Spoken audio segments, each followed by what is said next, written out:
Herkese merhabalar. Fatoş'un Güncesi kanalıma hoş geldiniz. Bugün sizlere birbirinden şık, birbirinden lezzetli 6 farklı ekonomik meze tarifi hazırladım. Yapımı oldukça basit, inanılmaz lezzetli. Tariflerimizin hemen yapım aşamasına geçelim. İyi seyirler dilerim. İlk tarifimiz için 2 adet kırmızı pancarımızı öncelikle rendeleyelim. Rendelediğimiz pancarları teflon bir tavaya alarak bir çay bardağına yakın su ilave ederek tavanın kapağını kapatalım ve ara ara karıştırarak pancarlar pişene kadar pişirelim. Orta ateşte suyu tamamen çekilmiş olması gerekiyor arkadaşlar. Pancarların suyu çekildikten sonra soğumaya bırakalım ve hemen yoğurtlu sosunu hazırlayalım. Çok az tuz serpelim. Yoğurtlu sosumuz için 2-3 diş sarımsak, bir kase süzme yoğurt kullandım. Bu şekilde pancarların üzerine ilave ederek karıştıralım ve servis tabağımıza alarak sunum için hazırlayalım. İlk tarifimiz hazır. Hemen ikinci tarifimize geçelim. İkinci tarifimiz için salatalık mezesi hazırlayacağız. 7 adet salatalığı daha önce yıkamıştım. Sap kısımlarını bıçak yardımıyla alalım ve ince ince dilimleyerek bir süzgeç içerisine yerleştirelim. Yarım yemek kaşığı tuz serperek tuzu salatalıkların her tarafına gelecek şekilde elimizle hafifçe ovuşturarak yedirelim ki suyunu salsın.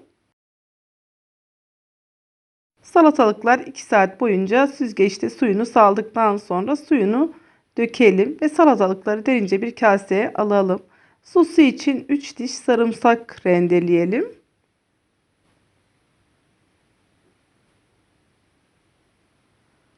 Sarımsakları rendeledikten sonra 1 tatlı kaşığı pul biber, 2 yemek kaşığı limon suyu, 1,5 yemek kaşığı nar ekşisi, 1 çay kaşığı karabiber, 1,5 yemek kaşığı isot, 1 çay bardağına yakın zeytinyağı kullandım. Fakat zeytinyağı miktarı biraz fazla geldi. Zeytinyağı miktarını siz kendinize göre ayarlayabilirsiniz. Salatalık mezemizi servis tabağımıza alarak hemen 3. tarifimize geçelim. 3. tarifimiz için yoğurtlama hazırladım. 2 adet patlıcan, 2 adet yeşil biber, 1 adet kapya biber, 2 adet patates kullanacağım. Malzemeleri daha önce ben yıkayarak soydum ve hazırladım. Patatesleri ince ince olacak şekilde dilimleyelim. Patatesleri dilimledikten sonra çok az tuz serperek tabağa alalım. Patlıcanları alaca bir şekilde soymuştum ve tekrar aynı şekilde tuz serperek tabağa aldım. Biberleri de aynı şekilde doğrayarak tuz serpelim ve tabağa alalım. Ve hemen kızartma işlemine geçelim.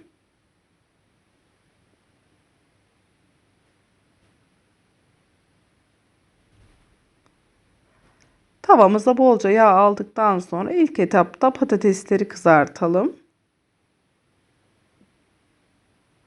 Hafif pembeleşince kağıt havlu sermiş olduğumuz tabağımıza alalım. Ve ikinci aşamada patlıcanları kızartalım. Patlıcanlar pembeleşince patlıcanları da alalım ve yeşil biberleri kızartalım. Son olarak kırmızı kapya biberimizi kızartalım ve servis tabağımıza alalım. Kızartmış olduğumuz sebzelerimiz soğuduktan sonra servis tabağımıza bu şekilde kat kat olacak şekilde sıralayalım. Bu şekilde kat kat yerleştiriyorum. En üst kısma biberleri yerleştireceğim.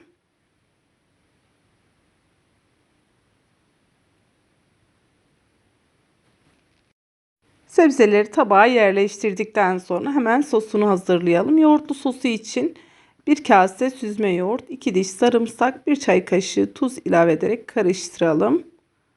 Mutlaka süzme yoğurt kullanmanızı tavsiye ediyorum. Normal yoğurt sulanır arkadaşlar.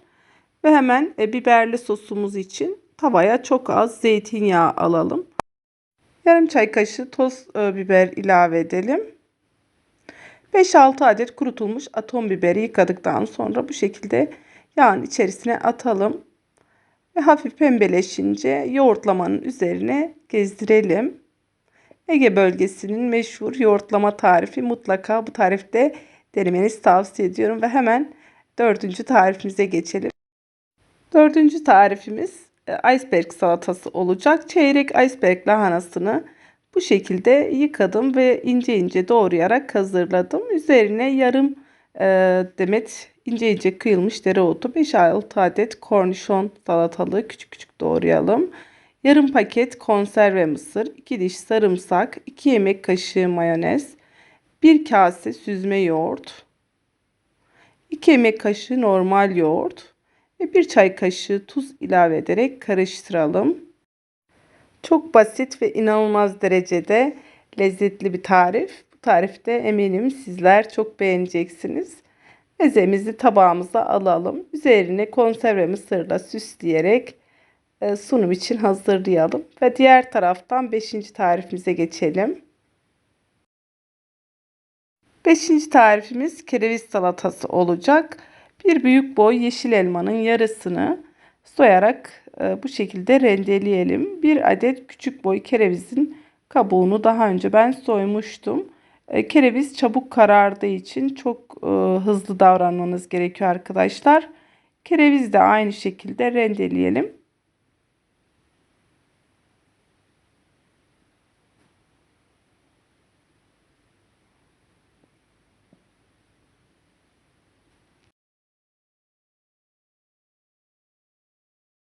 Kereviz ve elmayı rendeledikten sonra 2 diş sarımsağı sarımsak rendesiyle rendeleyelim.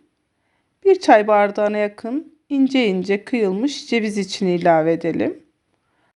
6 yemek kaşığı normal market yoğurdu ilave ediyorum. Ev yoğurdu biraz sulandığı için market yoğurdunu kullanmanızı tavsiye ederim.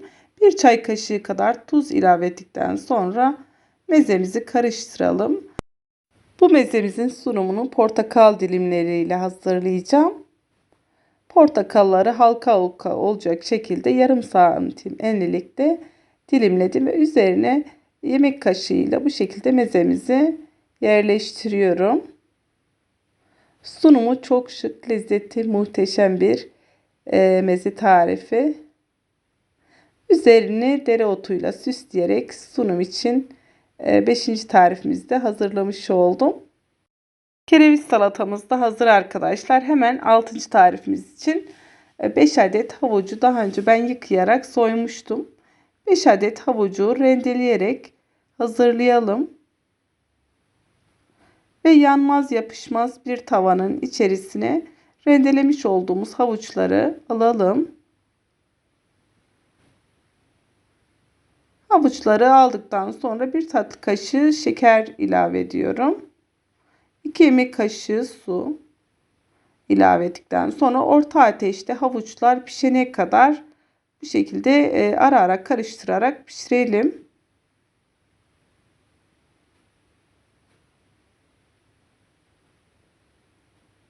Havuç piştikten sonra soğumaya bırakalım.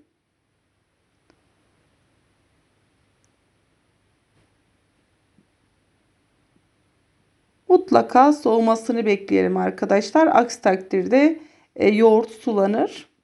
Ve yoğurtlu sosumuz için 1 kase süzme yoğurt, 2-3 yemek kaşığı normal yoğurt ilave ettim.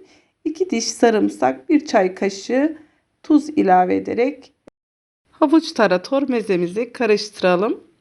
Havuç tarator mezemiz de hazır.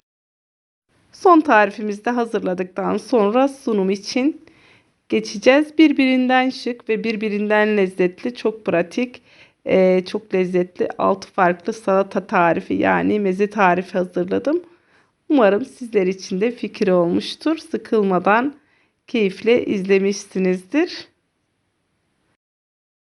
Meze tariflerimizi yakın çekimde sizlere göstermek istiyorum. Videomu buraya kadar izlediyseniz beğenmeyi, yorum yapmayı unutmayalım lütfen. Bir sonraki videomda görüşmek dileğiyle. Kendinize çok iyi bakın. Hoşça kalın. Sevgiler, saygılar.